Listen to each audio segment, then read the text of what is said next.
Hello, I'm CrimsonAce, and today we are starting Let's Play Metroid, the original NES version as opposed to the much better remake Metroid Zero Mission.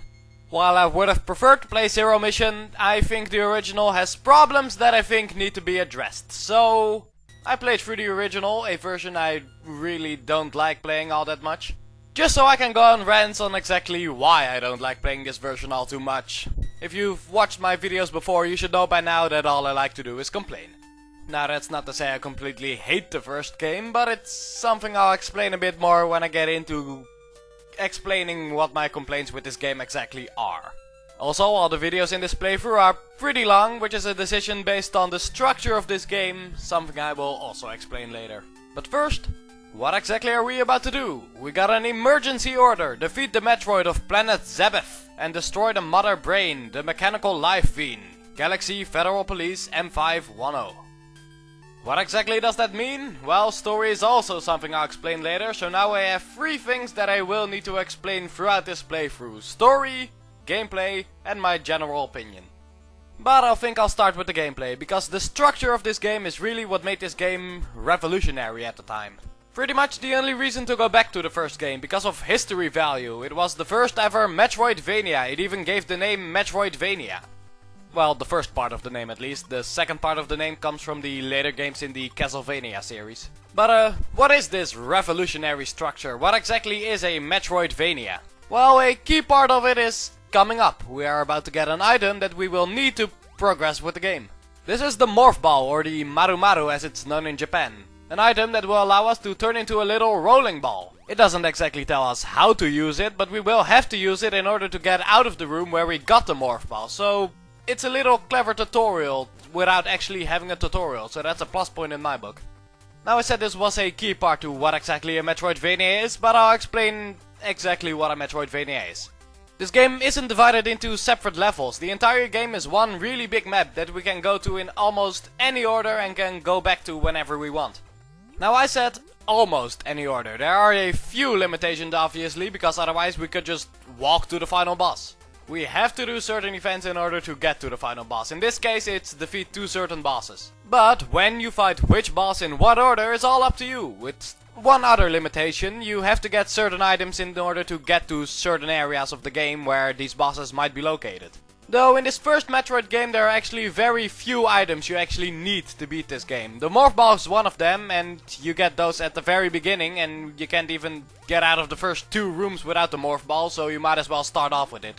And there are a few others, but most of the items in this game are optional. You don't have to get them in order to beat the game, they just make you stronger and makes it easier to survive.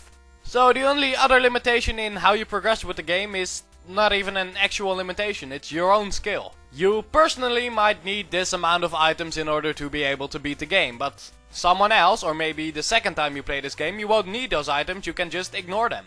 Now, I myself, for example, can't afford to ignore most of the items in this game because I simply aren't skilled enough. Also, I just have the strange compulsion to collect everything that can be collected, so I get everything in this run. So this is a 100% playthrough with one minor technicality that I will explain later when it's relevant, but I just like to show off everything I can show off, so the location of all the items in this game, which I do. So I think I've explained pretty much everything about the structure of this game. There is no going from point A to point B, there are no levels. The game is divided into separate areas, 5 areas in total to be exact. There are the 2 main areas, Brinstar and Norfair. Brinstar is what we're currently going through right now. And then there are the inner depths of those areas. There's Brinstar depths and Norfair depths. This is also where the 2 bosses are located, so they're often referred to as Ridley's Lair and Kraid's Lair, because those are the names of the 2 bosses. And then there's the final area of the game called Torian, but you can only get there after defeating both Kraid and Ridley. You can go to the entrance of Torian very early on in the game, which is located somewhere near the top of Brinstar. But there's no way to actually enter Torian without some fancy glitching, so all you will see there are 2 statues, one statue of Kraid and one statue of Ridley. Once you defeat both the bosses, you can shoot those statues and a bridge will appear, so then you can get into Torian and beat the game. So that is our goal of the game: defeat both Kraid and Ridley, again in whatever order you want, and then go to Torian. But survival is also important before you can even attempt to beat both Kraid and Ridley, so you will need to gather some items to survive. again, this is all depending on how skilled you are at the game. Some people might not even need most of the items or any of the items in order to beat Kraid and Ridley. But that is also only after a lot of practice. So to a first time player I recommend go after all the optional items you can find. One of which we just got right now. Well, it's not exactly optional, we got missiles. You will need missiles in order to beat the game, but you don't need all of the missiles in order to beat the game. Missiles are about 60% of the items in this game. There are a lot of missile tanks to collect, and all of which give you 5 missiles, and there's a total of 255 missiles. Now, not all of those 255 missiles are collected by missile tanks. You get missiles by defeating both Kraid and Ridley as well, but there are still a lot of missile tanks in the game. But they're optional, you don't have to find them, it's just really nice when you do find them. Now, as I said, you will need some missile tanks in order to beat the game, but the game pretty much gives those to you. You can't really miss them. But the reason you need missile tanks is because of red doors. There are red doors that have items behind them and just red doors in order to progress with the game. But those red doors only open when you shoot 5 missiles at them. And once again, some of the items behind those red doors are mandatory in order to beat the game. Only some of them though, most of them are optional. But yeah, now we have 5 missiles. You switch to missile mode by pressing select, and then you automatically shoot missiles when you press the normal shoot button. Until you run out, because you do have ammo for the missiles, and you can regain ammo by random item drops. When you kill an enemy, there's a small chance they'll drop ammo refills or sometimes health refills. Speaking of health, we aren't at full health. In fact, you don't even start off the game with full health. You start off with 30 health points, even though at that point in time you can have 99 health points, which you can reach by killing enemies and getting health drops. But yeah, you don't even start off with max health, which is strange. Well, I say maximum health, but it's not exactly maximum health, because you can get more than those 99 health points, but not until you collect an health expansion by the name of energy tanks. You can carry 6 energy tanks, which means that you can increase your maximum health from 99 health points to about 700 health points. Something I like having a lot, because once again this game can be difficult, I'm not very good at it, so I don't think I've ever gone through this game without collecting all the E-tanks I can get. But hey, if you can, more power to you. Speaking of energy tanks, we're about to get one. There it is, very out in the open, so this is another item the game just gives to you to teach you about this is this sort of item and you can collect more, but you just need to find it, except this one because we give this one to you for free. So now our health is filled and increased by 100 points, but it still says 99 up there. That is because once it reaches below 0 it will go back to being 99, but that blue box you see up there, that will be white.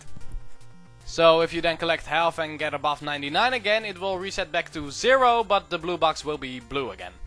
Something that really pisses me off about this game though is when you die, you respawn with 30 health points. Not 30 health points and a bunch of E-tanks, but 30 health points and a bunch of empty E-tanks. So pretty much how you started the game.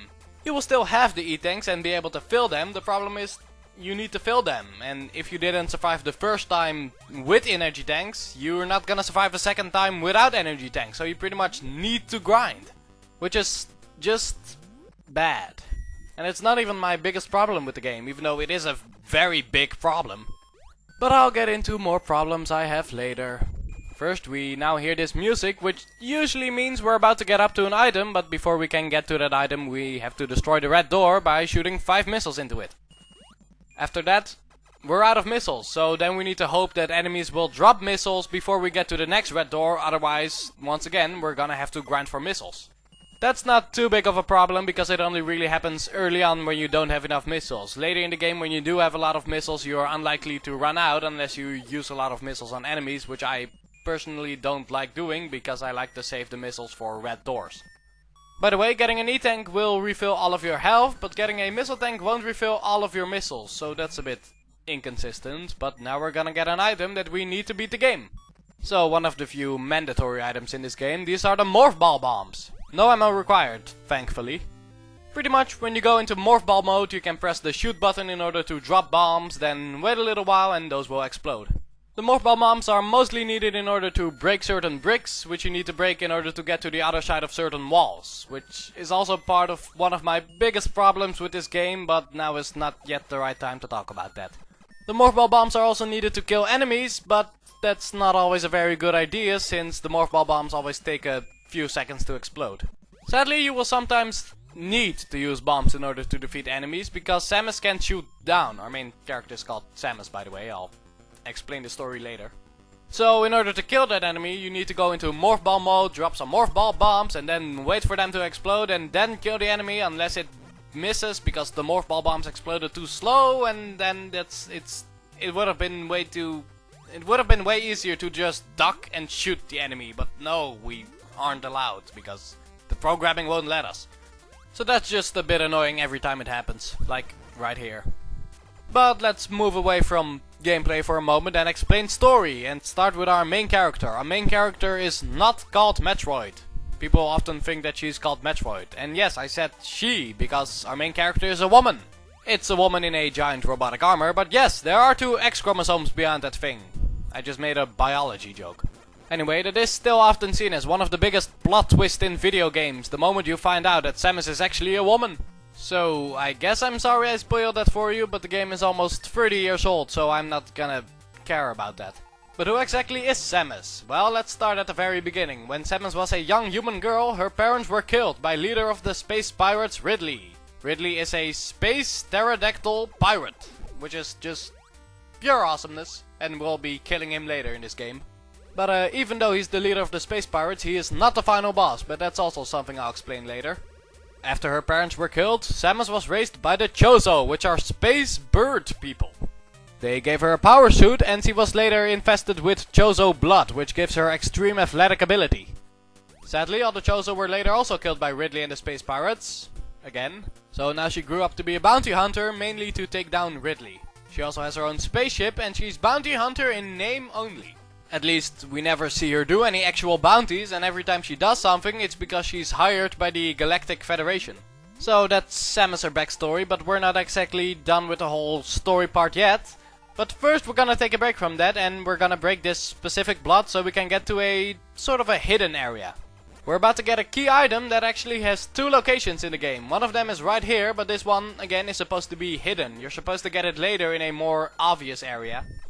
But I know it's here, so I get it right now. It's our first beam upgrade, it's the Ice Beam.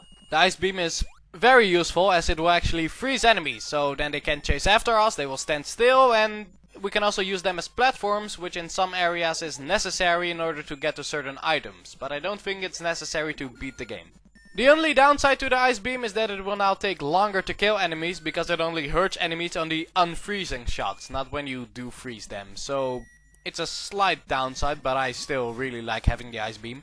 But what's more is that there are actually 2 different beam upgrades in this game. One of them is the Ice Beam, the other one is the Wave Beam, but you can't have them at the same time. So when you now get the Ice Beam and then later get the Wave Beam, if you then want to go back to having the Ice Beam, you have to go all the way back to where the Ice Beam is located. Also, those weird statues that are holding the items, those are Chozo statues. Chozo is Japanese for statue, so Chozo statues are statues. But I was talking about beam upgrades, and you think now would be a good time to show off the Ice Beam, but strangely enough, this is the only enemy in the game that dies in one hit, even with the Ice Beam. It doesn't freeze them, so how about this enemy? See, it freezes them, and you shoot them again, and again, and again, and again, and it kills them. But now we're gonna get another beam upgrade, which won't replace the Ice Beam. It will stay with us with both the Ice Beam and the Wave Beam. It's the Long Beam. But what exactly is the Long Beam? Well, you may notice whenever we fire a shot, the shot just disappears after a few seconds. It doesn't travel across the entire screen, so what the hell? Well, that's what the Long Beam is for. When you get the Long Beam, the shots won't just disappear for no reason. It will actually travel across the entire screen. Something we really shouldn't need an upgrade for, because it doesn't make any sense in the first place, but whatever. I think this is the only game the Long Beam actually appears in. After this is just gone, because they realized how dumb it was. But I wasn't exactly done with talking about story yet, and there is a lot more to explain in the story department, so what exactly is going on? Right now we are on planet Zebes, which in the opening of this game is misspelled as Zebeth with TH instead of S. Planet Zebes is the home of the Chozo and the place where Samus grew up, but all the Chozo are dead and now there's been invaded by the space pirates. I'm gonna spoil it now, we're not gonna fight any space pirates in this game other than Ridley and Kraid. There will be space pirate enemies in later Metroid games, but everything we're fighting in this game are just creatures on planet Zebes that are just dangerous. But the opening title screen also told us that we should destroy the Metroids and defeat the Mother Brain. What exactly does that mean? Well, first of all, a lot of people think that Mother Brain is actually the leader of the Space Pirates. It isn't, it's Ridley. But, well, I'll start at the very beginning. There are little creatures in this universe called the X-Parasite. The X-Parasites are, well, very dangerous. So in order to defend against those X-Parasites, the Chozo created the Metroids. These were their bioweapons, little brain-sucking creatures that they attach onto you and then they suck the life out of you. Obviously, these creatures are very dangerous, so they needed a way to control these creatures. That's where an entity was created so they could control those creatures, and that entity was Mother Brain.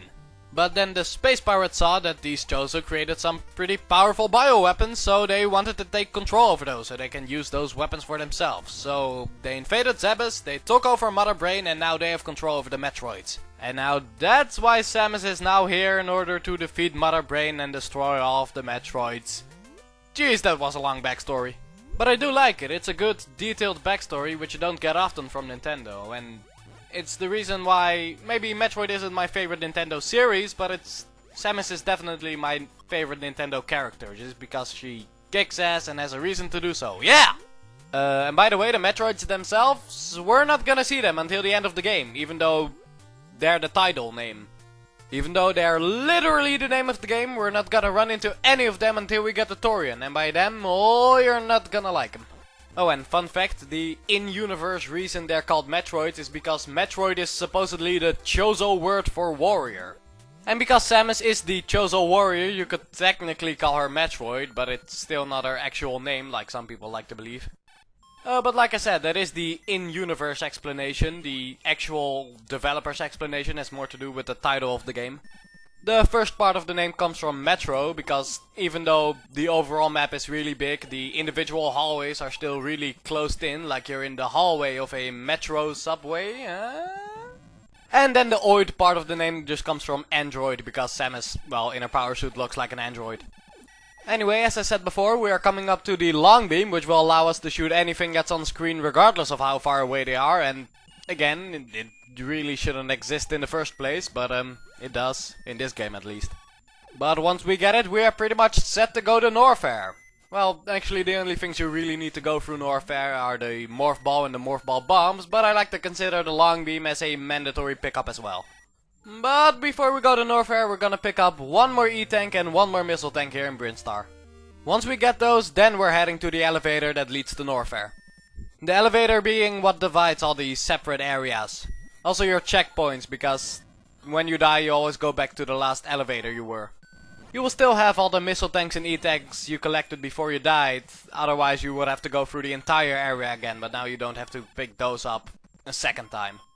But like I said, you also respawn with almost no health, 30 health points and no E-Tanks, so that's a pain. Also the elevators are sort of connected to the reason why these parts are so long. At least the elevators are what divides the areas, and I wanna always begin and end the part with entering or exiting an area, so always taking an elevator at the beginning or ending of every part. That way one part is Brinstar, one part is Norfair, one part is Ridley Lair, then there's actually gonna be a part where it's both Norfair and Brinstar, but it ends with going to Kraid's Lair, and then the part after that is the entirety of Kraid's Lair. That way I won't like end the video in the middle of an area and then the next video will begin still in the middle of that area. At least this way you know always exactly where I am. I'm always at the elevator, and I just prefer having it like that because it's just a bit more organized. But yeah, because this game is pretty much just only 6 but really big areas, that's the reason these videos are so long. And maybe I could have done it faster, but again, I'm going after every single item, even when I don't really need them. Oh, that's still something I need to explain. The supposedly but not actually 100% run. One thing that's for sure, at the very least, you are seeing every single item in this game. Don't worry about that. But the thing is, I didn't get all of those items in my first try, and I knew exactly where they were. There were like 5 missile tanks I missed, and I knew where they were. I was playing this with a map, I had arrows on the map, so I knew exactly when and where to go, and like a doofus I ignored those arrows, or at least I didn't really look at the map when I was supposed to look at the map, and I forgot to pick up those missile tanks, so I went back to those missile tanks after I already beaten the game and recorded the entire game. So you're still gonna see where they are. I edit them in where they needed to be edited in. You're gonna see very obvious edits, but I did get them. It's technically not a 100% run, but as far as you're concerned and this video is concerned, you are gonna see everything. So, and I am glad I went back to exactly where those missile tanks are and they're still in the playthrough, because I like doing 100% runs. I like showing off everything I can because I like being useful. I could have done the entire run over again just so it would be a bit more legit, but I don't really like playing this game all too much. And I am still gonna explain exactly why I don't like it and what I do like about it, but I'm gonna save that for part 2 or maybe even later, because that's a bit more, it's a bit more relevant then. So, if you like to hear me bitch like usual, you have something to look forward to, I guess. And even though I call it bitching, I do consider my own points legit. And if you don't agree, that's what opinions are for and that's what the comments are for. But preferably you post them in a dignified manner. But yeah, before I get to any of that, I still have other stuff to talk about. I have facts and trivia and explaining and fun. Oh, so much fun. Let's talk about Brinstar. The room we're in right now, try to remember that one, because we will be coming back here. Because there's an item located near this place, sort of above this place, that we're gonna get, but we can't get it right now because in order to reach it we need an item that is located in Norfair. Ironically though, the item that is here would be most useful in Norfair and Ridley's Lair, but we're not gonna come back to Brinstar until after Ridley's Lair, so that's too bad. But otherwise I would have had to go to Norfair, then go back to Brinstar just to get that one item, and then go back to Norfair and go to Kraid's Lair, so really no point. It still has some use, but most of its use is, again, in those two locations. Actually, there is a way to get the item right now, but that is a glitching way, but there's no legit way to get it right now. It's actually above this room, and if you want to get it right now, you have to do some sort of glitch with going halfway into the door when it closes, so that way you can sort of glitch your way through the ceiling and up to that item. I will show it off in the extra video, so at the very least you'll know how to do it, but for now I just prefer to get it legitimately. Also, it's a pretty dangerous glitch. I mean, I think you can get stuck doing it like that, but I'm not sure how high that chance really is. I didn't really want to risk it because I'm already at like 20 minutes and didn't want to have to do that over again.